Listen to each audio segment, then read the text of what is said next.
Howdy, y'all. Francie, we are about as north as you can possibly get in the contiguous United States. Sorry about that. Welcome back to Out of Spec. Hi, y'all. Welcome back to Out of Spec. We are Jordan and Francie, and we are up here in the UP, Upper Peninsula, Michigan, with Polaris. As you can see here, and of course, we're driving electric. Driving electric, yep. So Polaris has the electric, let's see, Ranger Kinetic XP. I think that's the whole name, Polaris Ranger Kinetic XP. The electric Ranger, basically, Ranger electrified. A partnership they have with Zero Motorcycles to provide the components and stuff. Me and Max have actually done a video almost 2 years ago on this exact model, showing all the ins and outs, some more engineering details, deep dive stuff. From 2 years ago, right? Yeah, they haven't really changed it much. That's fine. They haven't, they haven't been making them for that long, and they don't make a ton of them. Like, I don't really know the sales numbers. We should look into that. But that's not really the story of why we're here. This is the story of why we're here. Electrified trail networks.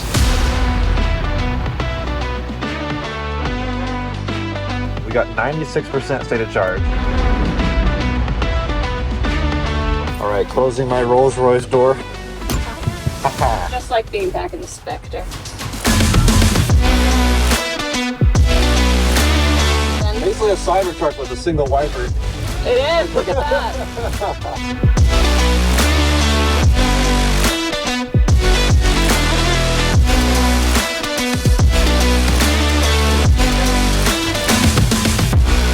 Put her in reverse, Terry.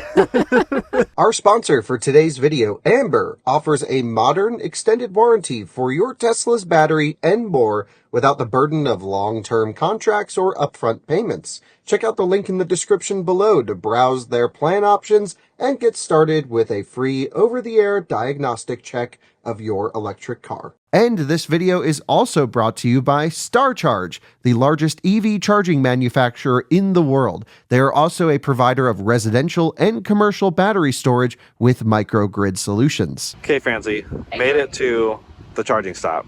I don't know if this is a halfway point, maybe it is. About 20 miles, and we used about 30% battery to get here. Sitting right about 67% state of charge, so. We started at 96. So, this is where we plug in. This is the huge, well, I say huge, big old solar canopy with 4 of these. I think Yotta is who makes these. Yeah, Yotta Energy Inc. Model EVC-1-WF. Yep, and I believe these are 48 amp units. They can be rated down to 16, so it's a variable 16 to 48, however you have that set up. Even a QR code here, maybe we can check that out later. QR code, yeah, okay. And we just plug in. J1772. I believe by standard, these are equipped with 3 kilowatt onboard chargers, but then you can up it to the 6 kilowatt, and then I think you can up it to the 9 kilowatt. Great. There's a few variable options with this, and is that Pretty good cable management system. easy to plug in? Yeah, good cable management. Hoisted way up there, and it just works. There's no actual activation, as far as we can tell. No, you just plug in and... Warning. Okay. There we go. Yeah, the charger's blinking, so I think it's connected. And it worked. Charging. So handshake time was about 20 seconds. And yeah, we're ripping up. You can see on the dash, it is down to the 10th of a kilowatt readout. So we're ramping up to 9 kilowatts. Not sure how long it'll hold that. We'll just plug in here as long as we can to see if it ramps down. But it says 1 hour and 13 left to go to actually full. So I guess we could do some math to see if it's very linear or not. That's interesting. This says 8.9, and that rounds it down to 8. So it rounds it down. It's going between, it's at 9 now. Yeah, that's because this went from 8.9 to 9. It sure did. So if it says 8.9, then it rounds down to 8, which it is wants to keep your expectations kind of strange. Yeah. Conservative. Yeah. But we're plugged in, we're charging. This thing's cool. So, Francie, we have 4 Rangers out here. We do. Actually 5. There's 4 of us, well 6. There's 4 of us journalist Rangers, and then an engine and a caboose. Yeah, an engine caboose, a lead and a follow. And yeah, they're all charging here on this solar canopy. As a really high level thing, this is a partnership with Yotta Energy, who provides these chargers. And who else? Also, there's Michigan Economic Development Corporation, Michigan Office of Future Mobility and Electrification, and of course, Polaris. Hamilton's North Coast Adventures is where we started with these Polaris EVs, and they actually have a fleet that you can rent out for recreation. And yeah, Jordan said we have 5 of these charging here right now. We've got the Razor, that is the caboose, which is not electric yet. A lot of people were asking about that. We're not so sure in their timeline on other electrification projects, but they're really focused on this one.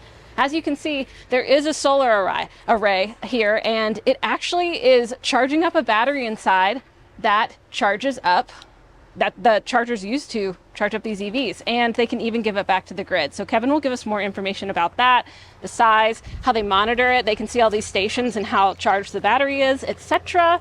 But it's pretty sweet to see all these. I mean, we're pulling, each of these are pulling 9 kilowatts or so, which is 36 kilowatts plus this one. So around 45 kilowatts of simultaneous power drawn from the battery. We'll find out how big it is, but all that's really powered from the solar. And these things don't use that much energy. Like, they're probably not being charged all day, every day, which is why this solution doesn't necessarily work for the average DC fast charger for a car on a highway. Yeah, but for recreation. a trail, recreational network, this is brilliant. And another thing, like we mentioned, or you mentioned, Hamilton's buying these and then renting them out, which is also great for recreation because these are kind of expensive. The 2 battery option is like $30,000 and then 25 for the 1 battery. Yeah, so that's an expensive initial investment for anyone.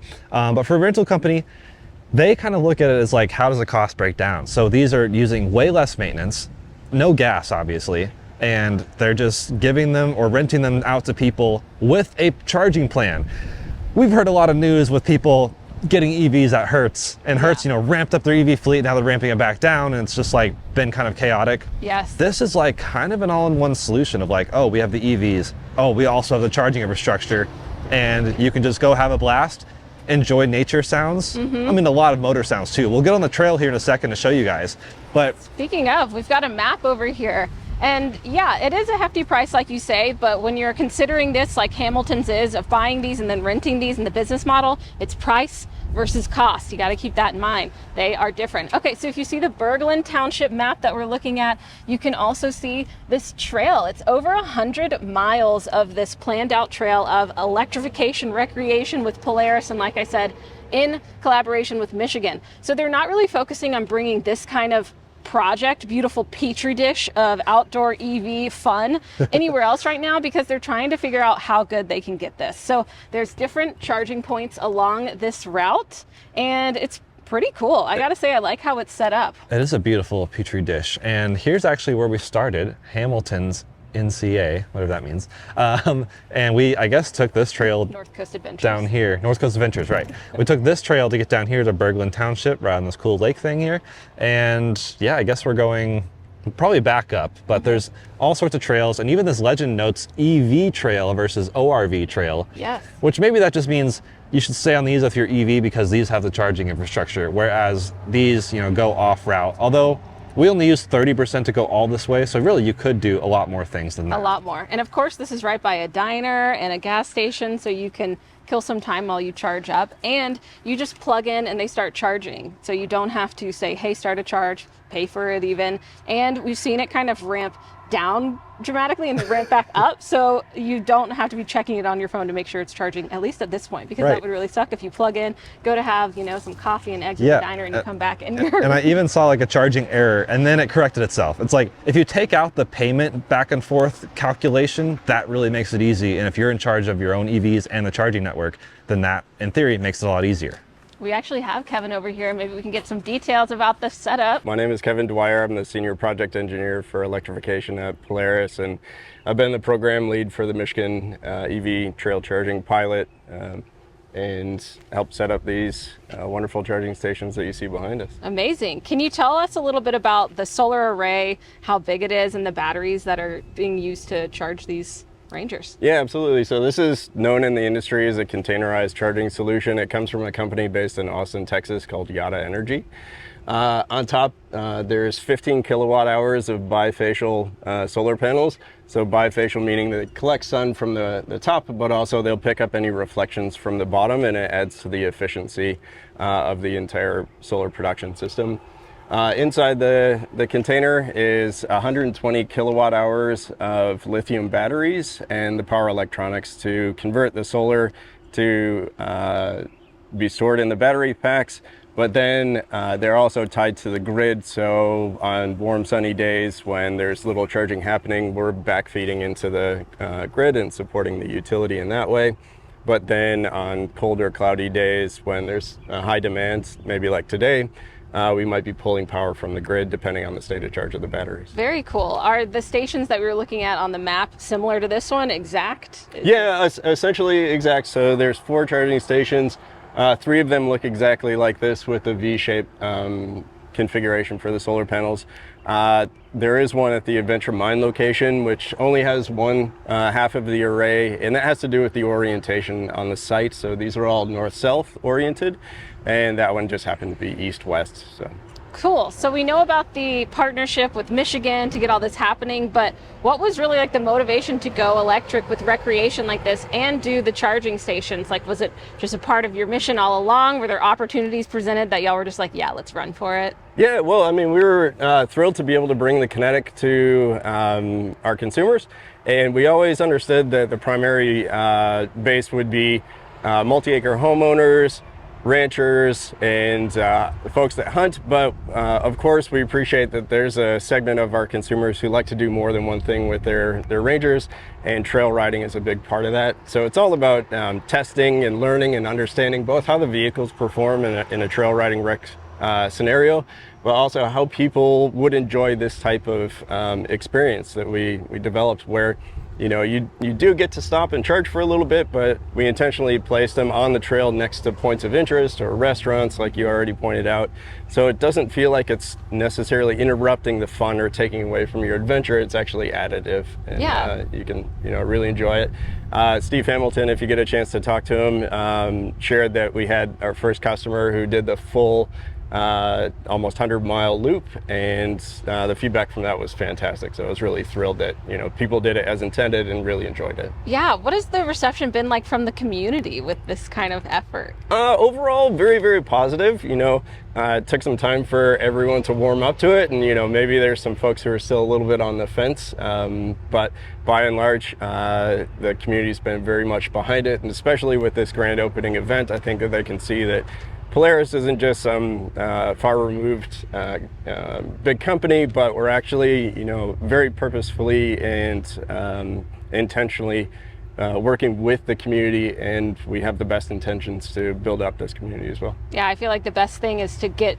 folks in a Kinetic and on the trail, like it is to get people in an EV and see how fun it really is. Oh, absolutely. I mean, anyone who's on the fence about it, it'll change their mind as soon as they get in it and press that skinny pedal down. For sure. Yeah. All right. So I talked about it briefly, and I heard yesterday, you know, this is your almost 100 miles of this project. We're calling it a beautiful petri dish of electric recreation. Do you have any future plans of growing it, or is it here in Michigan, or you're trying to perfect this route? Yeah. So right now we're just trying to test and learn and see, like I said, how the vehicles perform, how the people like the experience, and then you know, we'll see where we go from there. Awesome. Any big surprises so far? Not too much. No. No Maybe surprise. More wildlife. I feel like the quieter it is, maybe they might get closer. Yeah, absolutely. So you'll sneak up on deer, you'll sneak up on turkeys and all kinds of different things, and they don't even recognize it as a vehicle. So they don't spook like you would in a gas rig. But it's been a lot of fun to, especially out in Steve's property, get out and bump into some wildlife out there. He's got all kinds of different things, bears and deer and all. Yeah. So cool. One thing that's cool is that y'all can monitor these sites to see how much they've charged up. We were just talking about how, so how much power can you collect in a day and then charge up, do you see, especially when the sun's out? Yeah, so more recently, as we come into spring and it's warmed up and it's a little less cloudy, we're seeing anywhere between 40 and 110 kilowatt hours of solar production per day. Typically, we wouldn't come anywhere close to that in terms of consumption from an EV, whether it's a Kinetic or a road car. Right now, we have 5 vehicles charging, so there's an additional auxiliary 240 outlet on the back that I'm utilizing. So we're pulling close to 45 kilowatts right now. The solar is producing nearly 9, but we'll be plugged in for an hour and the solar will continue to produce all day long. So it's highly probable that we'll make more power than these vehicles will consume while they're here charging. And you're able to keep track of that on the EG4 remote monitor. So EG4 is the company that makes the inverter technology that's inside the unit itself, and with this remote monitoring system we can see just how much the solar is producing, how much is coming from the batteries, and where it's going. Gotta love that. Yeah. And I could technically pull up and plug in my car here. That's right. That against the rules? No, people do. So because of the grant that we had with the Michigan Economic Development Corporation, Polaris really wanted to make this a public amenity. So anyone with a road car can pull up and plug in, and they certainly do. Awesome. So we see that on a consistent basis. Love it. And our hope, of course, is that those people will recognize the Polaris brand and then seek out the opportunity to rent a Kinetic and have that experience as well. Looking good, Francie. Thanks, Jordan. How you feel? Great. I'm rip-roaring ready to go. Ready to drive this thing? Yeah. Any tips from... Put her in reverse, Terry. 89%. So we charged and got 22% battery. So we're just like 7 off from what we started with? Yep. Great. Not bad. So it's estimating 61 miles of range. That's about actually accurate based on the stuff we used to actually get here. So not bad. No, not bad. We got a camera. We got a backup camera. It is, which is really useful when you're kind of. Whoa. Okay. How you doing? Good. I'm getting used to this pedal, man. Wow. And we are in low. I think we will want to be in high. So you got to push it up. There we go. I'm psyched. I drive a golf cart most Saturdays. This is just a golf cart for the woods, Francie. Not that I golf. We are off. We're off to the races, man. We got puddles. We got everything. So yeah, I guess again, I drove on the way out here, and that was kind of fun. That was super fun. And now Francie's in the pilot seat, and I'm stoked about this because I already drove it with Max, and it's basically, like I said, the exact same thing. I don't think there's actually anything that's changed from that, other than I've noticed there's no like soft stuff, although I wonder if any of the other ones have it, because it looks like there could be something here, so maybe it's just missing. I don't know. It's true. There's like wires and everything. Yeah, there's like, it's all very exposed, so maybe that's just like not in here, but they tried to add some things to make for better NVH, because now that it's electric you hear more raw sound that the motor would usually cover up. I don't think that's a big deal. I mean, it's an off-road vehicle, so like, why are you trying to make it quiet? But hey, they're doing their best. It's already pretty quiet being electric. Yeah, we can have a conversation, which if you were on a trail in like a gas razor or side-by-side or whatever, it would be, we'd have to be yelling a lot more. Yeah, a lot more. But what are your first impressions? How do you feel? Pretty good. Definitely pretty intuitive. The like regen braking isn't so much that you don't need to brake, which I think is nice and familiar to folks. Good regen. Okay, we've entered a groomed snowmobile trail, whatever that means, and it's beautiful. These things are just barely skinny enough to fit in here. Definitely people have just been scraping them. Yeah, for sure. All day. But beautiful rivers. I mean, this Michigan scenery is fantastic. Is this your first time up here, Francie? Yeah, I think this might even be one of my first times, if not my first time in Michigan. Really? Yeah. Well, welcome to the best part of Michigan. Yeah, for real. I think it's obviously great, like, you know, state to choose to partner with. Right. Yeah, there's the Upper Peninsula is just absolutely stunning. A lot of wildlife, perfect place for trails. And it's interesting, like they do get a lot of clouds, but it's still a good place to test, like you said, a petri dish of the charging infrastructure on trails. Yeah. And I think maybe that partially is because like maybe electric snowmobiles could use this. Like the fact that they made it a public charging station is pretty cool. I'm glad they didn't silo it and make it like only Polaris. Exactly. That just wouldn't be, it just wouldn't be the right move. This is about seeing how widely applied this kind of infrastructure, as small or as fun or as recreational or as public, can be. Yep. To see how it works and really learn about it. And as such a communal thing that is recreation, it only makes sense that it's open to the public. Yeah, and it's pretty cool that the 120 kilowatt hour battery, is that, what do you think of the specs of the charging station itself? seemed like all that you would need. Yeah, that's because not everyone's off-roading these things every day and charging them there every day. That seemed very intentional because the size of these batteries is 30 kilowatt hours, which means it could charge 4 of these full, exactly, dead to full, which no one's doing that. Probably not. Like we found out, going from the rental spot to the charger used 30%. That's probably most people's experience. They're going to show up there unless they do like a different route of the loop, but then there's 4 charging stations. So one of my questions I wonder is, like, how long would it take someone to do the entire loop? And that sounds like a really fun day. I would love that.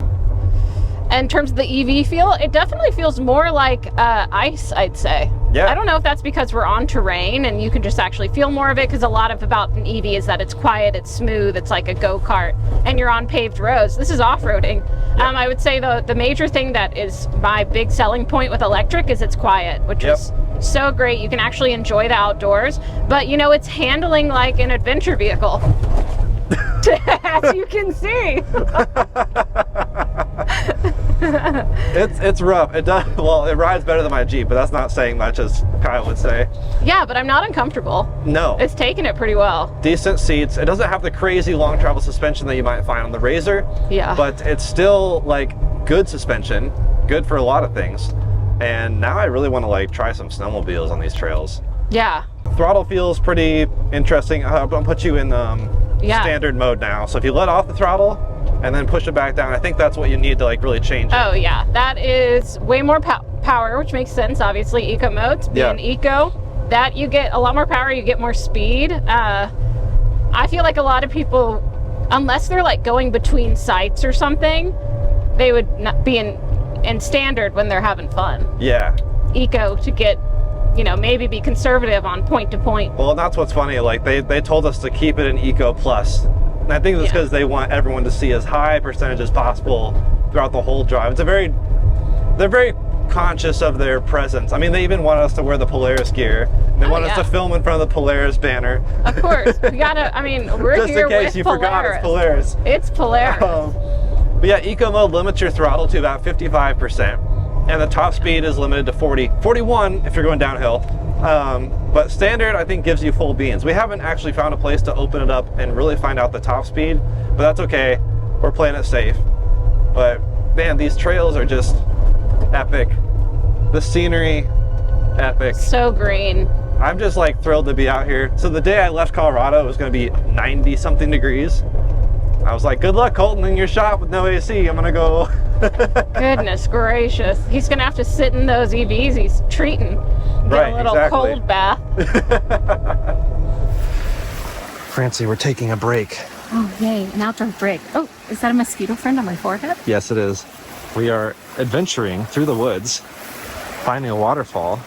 This is what you do with your electric Ranger XP Kinetic. Oh, look at this. Good mushrooms. Mushrooms. You know what they say? What? Always eat them.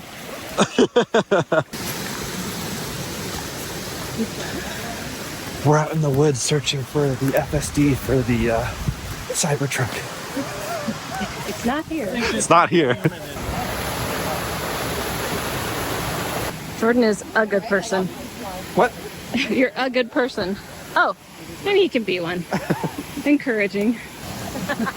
Maybe we should have kept our helmets on. Mm-hmm. Full body suit. The bee suit.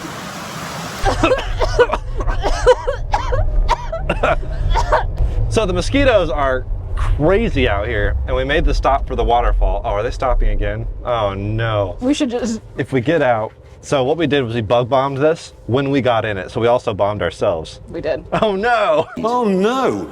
Anyway. Yeah, oh no is right. I was like, Jordan was like, tss, tss. I was like, Jordan, just do it. And then we were part deep now, I think. We should bug bomb it before we get in. Yeah, and then leave. So driving this, you know, with an EV that's like on the road, it's like, okay, there's some clearly very EV things about this. Yeah. For this, yeah, how do you feel? I wouldn't say it's like driving an EV. Like, it's nothing like driving an actual passenger EV. It's super tactile, you know, you're off-road, you're feeling the bumps and the vibrations, and really maneuvering, so it's not like the smooth, buttery ride of an EV. Yeah, it is a bit quieter than the gas Ranger, but not like an EV car versus a gas car, typically. Oh yeah, no way. And the handling, honestly, pretty good. By making this electric, they did lower the center of gravity by 1 inch, so it is a little bit of a lower center of gravity, but otherwise it's raw. It's which I think is cool. Like, EVs don't need to be crazy quiet and like trying to mimic a Rolls Royce or whatever.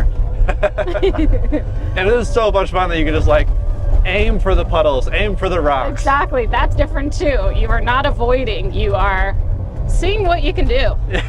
You're like a kid who's running through the puddles instead of around. I know, people would be so mad at me growing up, or they would have been mad at me because they would be like, don't go through the puddles that exist, we're trying to get those to fill in, but off-roading, right, give it a go.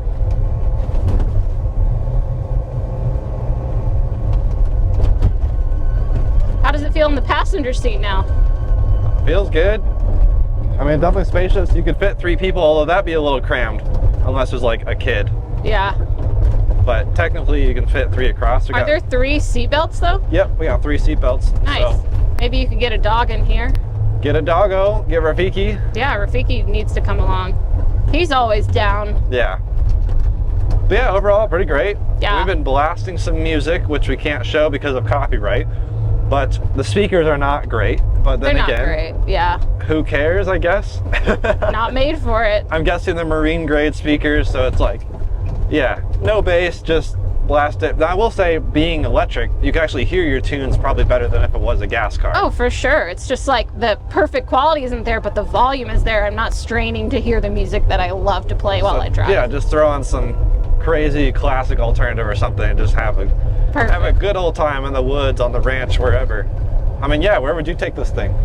Besides these gorgeous trails. I mean, I was imagining like around, like backcountry stuff, just to explore, open trails. Oh man, I was thinking about something earlier, but I can't remember. But like small towns, if you were able to just like take it around and zip it around, and this can be your like, go around everywhere, run a little errand, go over to your friend's house. Yep. Although it's not street legal. Yeah, and some towns that's okay. Like there are towns that are like fine to have 4-wheelers and stuff. Like Florida. Yeah, but maybe not so much this one. Maybe not so much this one. But that's why we got all these back roads. So at full clip here, it's kind of loud. It's kind of loud, especially when it's ramping up. It's like a winding motor. Yeah. I mean, a lot of electric cars have that. They're just more isolated. They put more padding around the motor as well in this car versus the gas version, but it's still... Yeah, and I wonder, like, in comparison to the ICE options, like, those are super loud. This isn't really necessarily about being quieter, although, like, a lot of hunters appreciate that. You can get closer to the wildlife, or wildlife conservation appreciators can get closer to nature and quieter, but I don't think that's really the focus. Yeah, I agree, but how do you feel about the power in general? I mean, you're in Eco Plus mode, you're limited to 41 miles an hour. I still feel like it's plenty. It's plenty. This is 110 horsepower, 140 pound-feet of torque, which is the same as the motor on the Zero motorcycles. I don't think it's tuned. I mean, I'm sure it's got its own proprietary tuning, but that's what the motor tends to be capable of. But ride's good, drive's good. Ride's great. That's all you need. We really came off the gravel now. We're in the mud now. In the mud. This thing is so awesome. I really do like it. Look at that beautiful muddy water. Gives you the impression that you can just kind of go anywhere. It does. Like, you do not have to worry. Nice.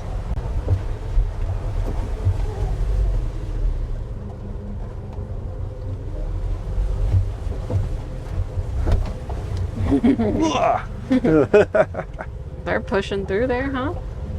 Oh yeah. Oh, we got some slip. You're going sideways. I sure am. Right through that. Back at the ranch. They had a bonfire without us. They sure did. Time for donuts? How to not get invited back. All right, Francie, how'd you feel? I like it. Out on the open road, or open trail, I guess. It's about time, you know? Yeah. That's how I feel. Nice and muddy. So 1% per mile? Not quite. We did 30 miles to use 50% of battery, or 37 miles. So I guess that would be about 70 miles on a charge. That's not bad. Which is pretty close given how much we were also kind of ripping it. Yeah, for sure. And like a day on the trail, if you really want to spend that long. But you probably want to get lunch in between, so if you find a charger along the way. Yeah, I mean, we basically had not quite 3 hours of trail time, so. That's pretty good. That's pretty good. That's pretty good. Really quick, here's the underpinnings of one we did not see before with Max. When Max and I went out to the launch in Wyoming, Minnesota, we didn't get to see the underpinnings like pulled away like this. Pretty cool. This is actually the small battery, 14.9 kilowatt hour, which is exactly half the normal battery. If it had the other half of the battery, like the big battery version, the battery would be, I forget where they put it, somewhere. Probably right there, I guess. But this is just the single battery, high voltage battery. This is all labeled, which is pretty cool. Here's a 12 volt. There's the charger, the onboard charger. Back here we have the motor. This is the ZF8, I think, or whatever it's called. No label on it, but this is the Zero motor that you see literally in the same motorcycle. The motor controller, and that's linked up to the transfer case, which is how it tells the thing whether to go into 4-wheel drive, 2-wheel drive, you know, even 4 low, 4 high. And here you can see the suspension components, the sway bar. This is pretty sweet to see it all. J7072 port, and you can see how it looks without the screen in the middle. Just cup holders, which there's still 2 over here, so there's 4 cup holders. Nice, that's pretty good. You still have the normal screen that shows you most everything else. So the screen's a little redundant, but it is cool to have the bigger screen with all the other like route features and the GPS and everything. And then drive mode, all that's pretty much the same. So no wiper on this one either. That's the blanked out switch for that. So, well, there's actually no window at all. Maybe that's stripped out. I don't really know, but look at that. A quick little rundown of the raw, uncovered version.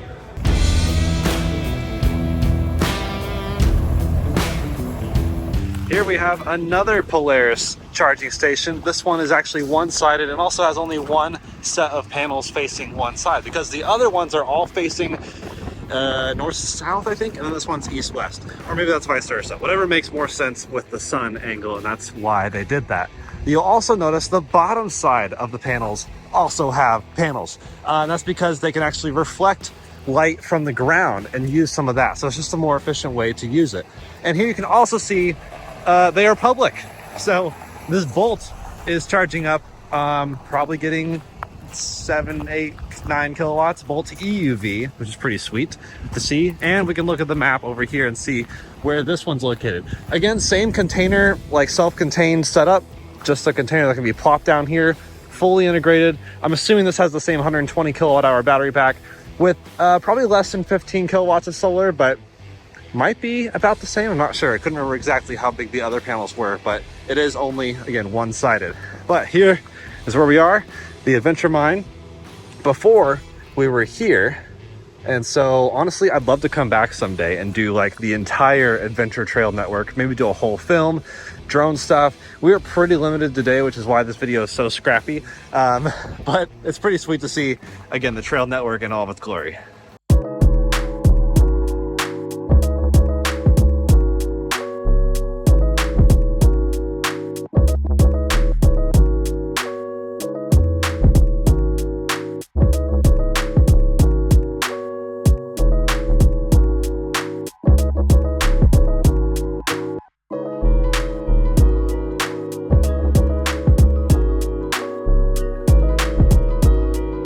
What's up, Francie? Hey, Jordan, you catch me back on the shores of Lake Superior because we're back at Miller's Cottages, who has been hosting us while we're up here. Over there, you might not be able to see Canada. Canada is over there. I don't think I can see it, yeah. But you can definitely see the Polaris Kinetic XP Ranger, big Polaris sign. Gotta say, it looks pretty cool. Yeah, we kind of know who's putting this event on. So we had a fun day out on the trails. Sure did. And now we're out on the beach. They have an event with some food, some vibes, like some yurts and like... Major vibes. Major vibes. They have absolutely pulled out the cowhide carpets for this event. I love it. Yeah, but we are basically back at HQ, for lack of a better term, for the events, and hopefully going to talk to some people about more in-depth things about the project, how it was funded. And why the rental company decided to do this and have these Polaris EVs to rent out to people. Whose great idea was it? And it's like, this is kind of a cool press trip, because a lot of times they take over a spot and it's like, okay, we drive the cars and then they like bring the cars back. But these are like, we tested the cars in their element. Like, we went to the rental company, we picked it up from the company, took it on the trails you would be driving it on. So this is like literally things I'm going to tell my friends and family to do if they come up to UP. I mean, what I really wish we could have done is driven the whole 100 miles and just like charged all day, spent the whole day out on the trails. And tell them, Jordan, what did Polaris say when we... They said we should pitch them. Yeah. So we should do this. Let us know in the comments if you want me and Francie to do a huge adventure through their entire trail network and calculate all the energy used, energy regained, all the nerdy stuff, and see what it really takes to do the entire adventure network. And I wonder where the next trails are going to go. Like this, like you said, is a petri dish of a test lab of what this looks like. Yeah, I was talking to the folks who also maintain these trails, and they've been doing that for years. But now, of course, there's this expansion of electric recreation here, and they were really excited actually, because they're like, we're a tiny little town up here and we get to be the first in this, and it's taking over. So it's pretty cool to be a first step partner in this project. Everyone is passionate about it, and I love to see it. So now we're going to go talk to Steve and Andrew, who are some of the guys like responsible for this from Polaris and the actual rental company, and figure out Hamilton's, the rental company, figure out what we're actually missing as far as the last few details, because I want to know everything about this whole organization and whole setup and whole handshaking and whole agreement. It's kind of cool. All right, we've got Andrew and Steve and of course Francie here to talk a bit more about the infrastructure and everything that's gone into this huge project, which has been in process for a while now. I mean, when did this first start? Like, when did the talk start? Yeah, so it's been about a year since the first kind of phone calls and mentions of, hey, there's a little bit of grant money in Michigan, and they believe in bringing power sports, bringing people to UP. Is this something that could match up with our EV program? And it's been quite a journey since then, but it's amazing, and it's brought a lot of partners in along the way to really make this a reality. So it's been fun. And that's your role, right, with Polaris? Do you mind telling us what's your role? Yeah, absolutely. So I'm Vice President of Strategy and Partnerships, so it does fit, and so we do these kind of things where it's more than what Polaris can do on our own. It takes great partners like we have with Steve at Hamilton's, at the local community here, Yotta Energy. It was a team effort. Yeah, hugely collaborative. Right. And so you saw the opportunity, or y'all saw the opportunity up here in the UP, and then how did you come into it? I don't really know.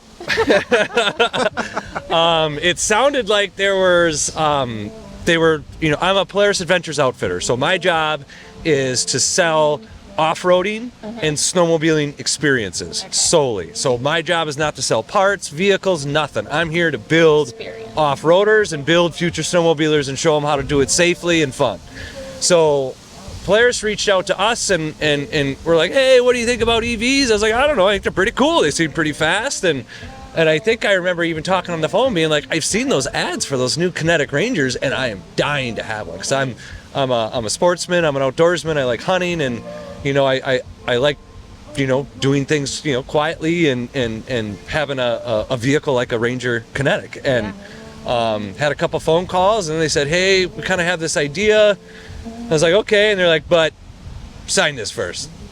Don't tell anybody. Oh, secret, yeah. Yeah, and then from there, it's just been absolutely amazing. And something that you were kind of saying earlier is that you didn't really expect how collaborative this would need to be to bring electrification to recreation. So there's so many moving parts. Can you speak to that a little bit more? Yeah, absolutely. So, I mean, and he's being humble. I mean, they're a great outfitter, and the single biggest problem for EV and power sports is how are you going to charge the thing when you're out in the woods? And as you mentioned, partnerships, it takes a completely new we're not going to put no offense, a Tesla charger out in the woods. It's got to work differently. And so Yotta Energy helped to solve that problem. We've got to think about, with the communities that we're in, how do you get power from the grid? Because there are going to be cloudy days. We want to make sure riders aren't stranded. And so it took the power companies, it took the utilities, it took frankly local safety, fire, just in case anything ever goes wrong. We're covered. We're thinking through all of those angles. and we're bringing people along to make sure that's going to all work out, and that it's a safe and it's a fun ride, and that people can go to Hamilton's and they don't have to think about all that stuff, right? It's just going to work. How'd you choose Yotta? Yotta, we're always out sort of prospecting, and so we had come across them, I think, a couple times ahead, and similar to the conversation as it started with Steve, it was a call and an opportunity, and they jumped in. They saw, they had that vision to say, yeah, this is something where, our companies come together, something that they were working on, that fit the application, and it's a great opportunity to test it and see how it's going to work. Nice. So how many XP? How does it go? I mixed all the Ranger XP Kinetic. Yes. How many do you have? So we have 6 Ranger XP Kinetic vehicles. Nice. And they're all premium trim. We have full doors, windshields, windshield wipers, navigation, the trail navigation. The Ride Command product from Polaris is unbeatable. Yeah. And so they don't even know where they're at when they come and see us and rent. And we have riders go out on 90-mile rides, and they come back, they went, that was pretty okay. That wasn't hard to do. Yeah. And that's just the power of the vehicle, and I said years ago, I don't think there's any company that does as much for the rider experience to make it as user-friendly as Polaris. And I just, I was not a lifelong Polaris guy. I was, my family raised me with another brand. I apologize, but we won't talk about them. But in my time being with Polaris, I get why they're as successful as they are and they have the products they have, because with like Kevin Dwyer, we have people that really care about what they're doing, and really care about the communities they're now entering and how they reflect the brands and the partners that they're with as they do their objectives. So kind of rattled off on you there, but that's great. So being in this space and now seeing how this is kind of a first, this is a pilot one for all of y'all, but there's not a ton of electric motorsports out there. Yeah. What are you seeing as the greatest draws that you think people should be thinking about if they're choosing between an internal combustion engine option or the electric option? I'll pass the mic on that one. Oh yeah, I love it. And I'm going to answer it 2 different ways. So and this is why I love that it's an opportunity to try. If you've been riding for years, just like I think we've seen with some of the automobiles, the acceleration, the capability, low speed control, you're going to be able to do things that you might not be able to do with an ICE vehicle. And so it's very similar to other kind of comparisons in automotive. It really is a high performing vehicle. But if you've never ridden before, it's not going to run away from you, and there are drive modes that help you. I think it actually makes power sports more approachable for folks that, like, I didn't grow up riding, and the learning curves that I had to go through as I got into power sports, like, a lot of that gets eliminated. And so that excites me because, like Steve was saying, we're riders. We love what it does. There's thrill, but there's also community. I think you get that, and to invite more people into that, and to think that there's a vehicle that can invite more people into that, that's a pretty cool thing for us. Yeah, I love to see it. You've got the grid tied in with the battery storage solutions, free charging, accessible charging, and in the outdoors and trying something new. Yeah. And a ton of passion. Love to see it. Yeah, Jordan, any other questions for Steve, like, what you've had, people renting things from you for a while now, and now there's the EV one. So what are the people saying as far as, like, when they try an EV one instead of a gas one? Have you had, like, repeat customers that are like, you know what, let's try the EV this time? I have a gentleman that lives near us, where our business is located. He owns a Sportsman XD 1500. And then he has a brand new Polaris Expedition, and he's come back to me twice to rent our EVs. Nice. So what are people saying about their experience in EV? Well, it really depends on the client. If it's an off-road client that has experience off-road, they come to me and they go, I can't believe I can talk to you. I can't, the cab's not, because every other machine has a radiator up front, coolant lines underneath you, and creates a little cabin heat. And they're like, man, the thing runs really cool. And just a lack of noise. And that really is kind of the first thing they say. The other thing is it's just, you know, with the different drive modes, if you're a very experienced person, it'll put a smile on your face to the end of the day. If you're a very novice person, they come in and they tell us, yeah, it was really easy to drive. You know, the throttle control is all electronic. I mean, the software and the R&D that has had to have gone into this is just unbelievable, because as you press the pedal, you know, it really, it's very intuitive what you want to do. You know, as you feel the wheels start turning, you start letting off the pedal, and it really is a great rider experience for any level rider. And now with these in your fleet, you know, there's a difference between the maintenance of electric versus combustion.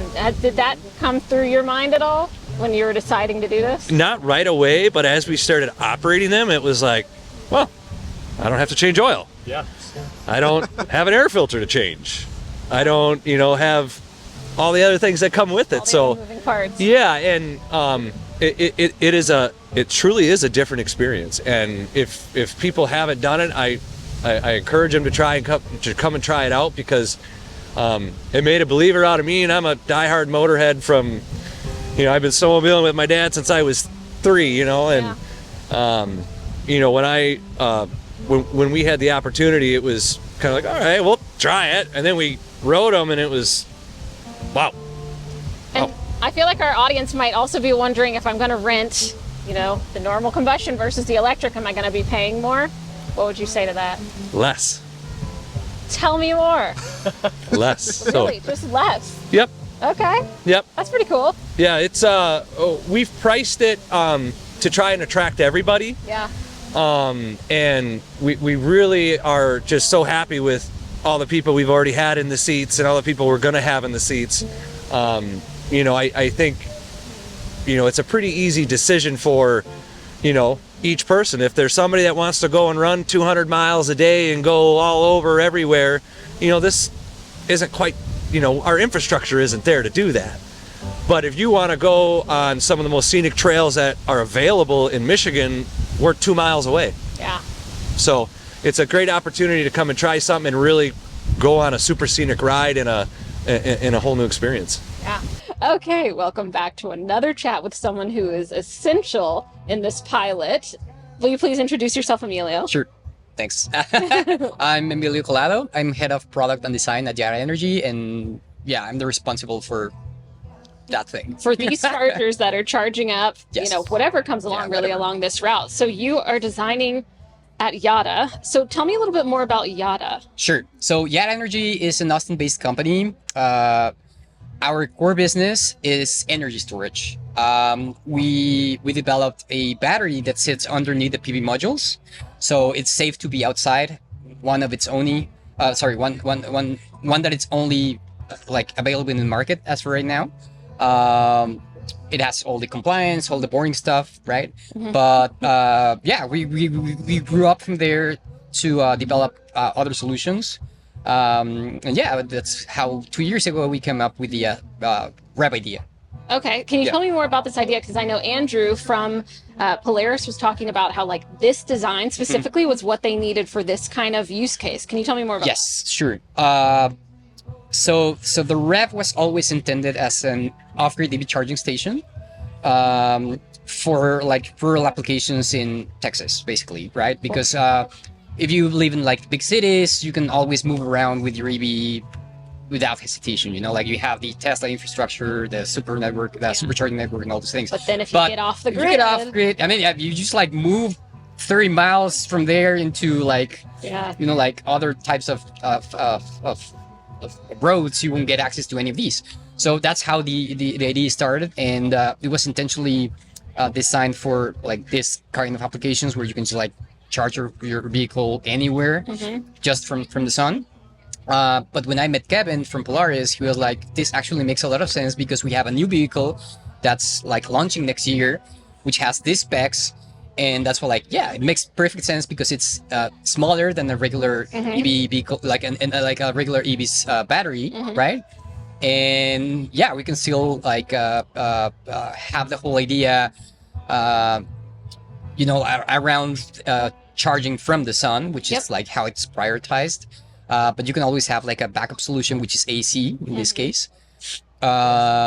and yeah, that's when everything made sense for them. The fact that we can customize product to not just on the engineering level, but the design itself, the facade, everything's like tailor-made for that solution. Yeah. Awesome. So maybe can we work backwards from, okay, we've got the Polaris Kinetic and it plugs into this 40 amp. You're going to get about 8 kilowatts like we saw today. Maybe 9. Did we get 9? Yeah, we got 9 kilowatts. 9, 8. Okay. And then backwards from there, what happens behind the wall that behind the curtains? Yeah. So behind the curtains, we have an EV charging station that's based on a 20-foot shipping container. So the beauty of it is like everything comes inside the shipping container. So you can actually ship it with everything that you need to deploy, including nuts and bolts and all those things, which makes it a perfect solution for like applications where there's nothing around. Yeah. Just like drop it and boom, that's it. So in this specific application, we came up with a battery bank of 120 kilowatt hours. We found that ratio by just like going back and forth with the speculation of how many vehicles they expect charging every day, and solely on solar production, like constant solar production, is about 15 kilowatts. So we started making the bet, and we said, yeah, I mean, your system should be this size, and if you come up with a trail or some sort of a design that has like this distance between one and the other, you should be fine, right? Okay. And that's where everything came into reality. Awesome. Like, yeah, it was a joint collaboration, you would say, between Polaris and their specs and our specs. So we came up with the solution. And then of course the solar panels on top, and it goes to the grid. So yes, and this is another funny thing which many people in the area find valuable and kind of like they didn't expect it. The charging station, if you recall, it has like an east-west orientation. That means you can put it east-west, and you can have the most amount of solar production during the day. You know, like in morning and afternoons, depending on the of your geographical location. But yeah, you can extract a lot of energy from there. But one of the other things is that those PV modules are bifacials. That means you can still produce some energy from behind. So even though the thing is covered with snow, you can still get some production from the reflection of the snow. So yeah, they found it very interesting. Yeah. So it's a cool thing. Do you have anything similar anywhere else? No, not really. I mean, we have deployed some like small different applications. I mean, we call it we call this a microgrid, right? So, say so. It's designed on a project to project basis. In this specific application was all tailor-made for Polaris vehicles. But yeah, we can actually design it with any constraints. Like we envision the ref station maybe as an off-grid coffee shop, right? That doesn't require any permits to operate because it's like shop. We can just open the doors and the windows, and it's shop with solar production and EV charging, right? Why not? Or it could be a mobile office for construction sites, or it could be anything. Yeah, I love that. Yeah, there's a lot of construction equipment that's also charging with level 2. Exactly. And there's a lot of applications. And there's a lot of applications. Yeah, I mean, motorcycle fans know it's like you don't need a lot of power to get a decent charge. Exactly. So it's a relatively trickle charge for a bigger EV with a bigger battery, but for this application, it makes sense. Yeah, for example, these vehicles are 29, almost 30 kilowatt hours capacity. That means you can charge at 8 amps, you can charge it in less than 2 hours and a half, full.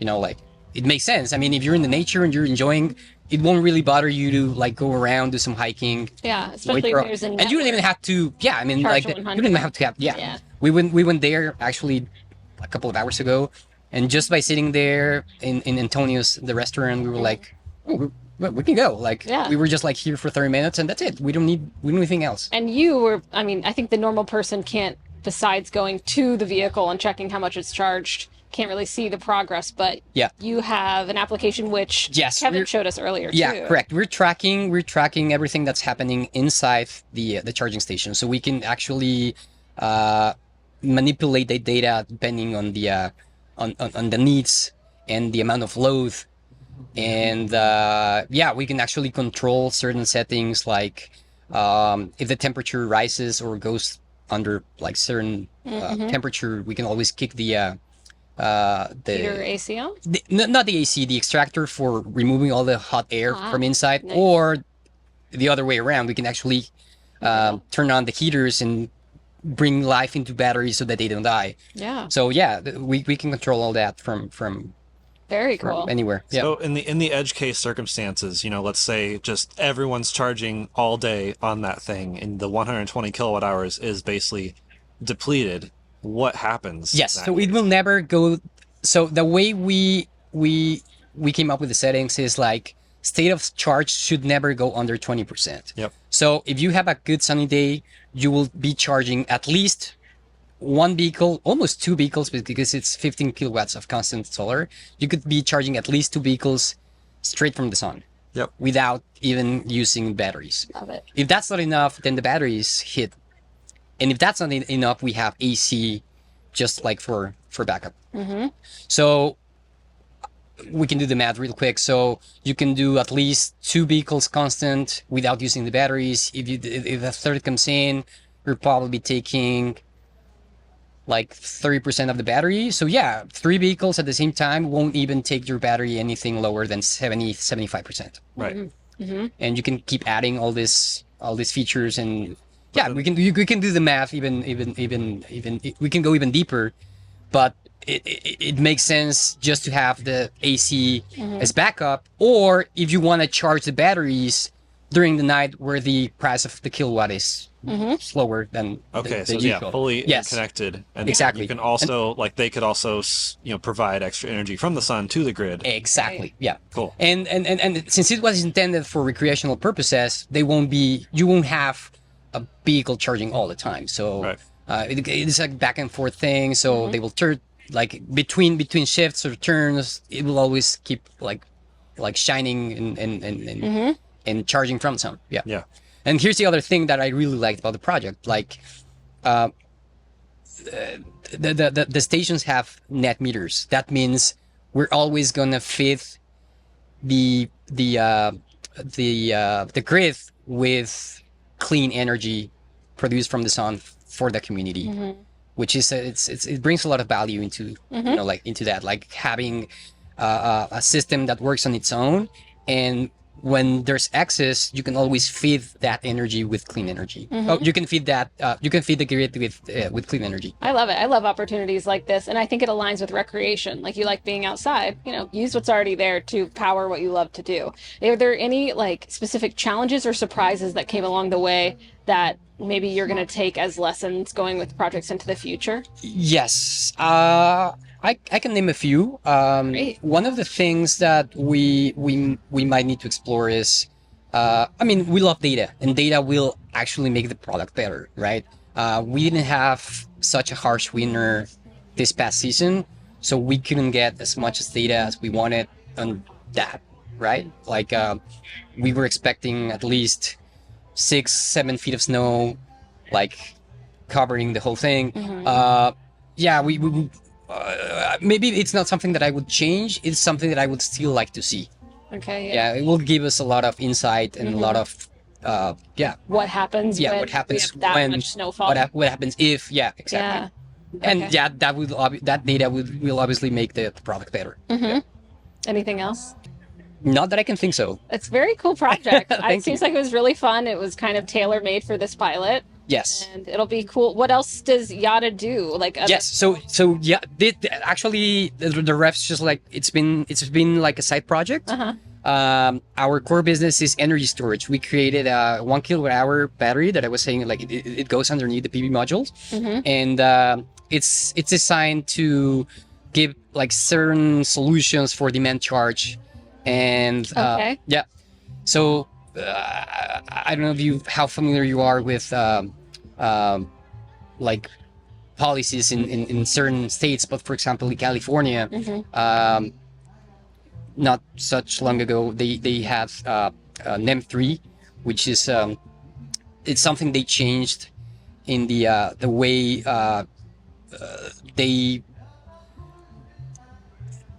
they strategize energy to the final consumer.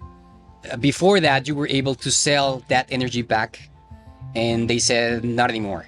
So that's where energy storage comes in, because you can say, okay, now that I need to take care of my own energy, I'm going to grab it, I'm going to store it, and I'm going to use it whenever it makes sense for me. So let's assume you have a factory and it runs multiple shifts, right? You don't have to wait for the kilowatt hour to be less expensive because you have your own storage. It's not intended for backup, it's intended for demand charge and time of use. So you can actually set up that energy to the needs of your building. So you can avoid these demand charges that are headaches for everyone that we keep talking about. We keep being like, we need to get an expert to come talk about demand charges, because like you're saying, it's different like state to state. It's different. That's why I use it's such a big deal, and it's that's why I use the example of California. I would say 90% of our projects are in California because they found a very specific solution with our products. So we solve a very specific necessity from that policy change. And it makes a lot of sense. Francie! Get in here! It's so cold! It's so cold! And windy! Let's get in here. Oh. I mean, what a magical place. Very. Okay. But it's... Did you close your Rolls Royce door? Yeah, so... Very cool. A lot of good conversations, a lot of good talks. A lot of moving parts that came to put this pilot into place to see what it's going to be like. It'll be cool to see how it goes over the summer, you know, and hopefully we get to come back here and try it out again. Yeah, it's a pilot program. It's a Petri dish, as you called it. And I think, on one hand, super simple solution. Just drop a container that's basically a microgrid solution. Love talking to Emilio. Emilio is super cool. But on the other hand, because it's grid interconnected, that's where all the permits and challenges come in. That's why it's slow moving sometimes. So it's not just like as simple as dropping it in. Although apparently, unless you didn't hook up to the grid. Apparently, if it truly was its own micro self-sustaining grid, you could just drop it in. Depends how probably your city runs. That would be pretty cool. Yeah. So curious to see how that would work in other places and what other, I mean, Michigan was pretty handed in making this happen. Yes, what other states want to take advantage of this kind of thing and throw some grants folks' way to bring one, like a small town like this that has had some big businesses or big industries come and then fall over time, now get another chance at something really unique like electric motorsports and recreation. Yeah, ironically, it wasn't Minnesota that was the first one. Which is Polaris. Minnesota is where Polaris is. Yeah, so Minnesota, Colorado, Tennessee. So Tennessee. Yeah, Tennessee has nice trails and roads and stuff. So yeah, you know, yeah. So curious what you guys think of this whole charging trail network, essentially, and that's why we're here. I mean, this Ranger thing is cool, but we've already done a video with that. And honestly, it's been a little slow to get out there. So I'd love to see, like, this is a cool way to sell a few more, get a few more out there in people's hands. Really makes sense to have the rental model, I think. Yes. So, I mean, that's a big thing, is like, this is expensive. When we asked you guys on Twitter any questions, you know, someone was like, I apologize, I forget your name, but your username, but like you said, why is it the cost of the Model 3? Good question. Part of that is because with cars, you have mass numbers, which helps volumes. Cover the R&D and I guess your, what do you call it? How much money you make per unit. Profit margin? Profit margin.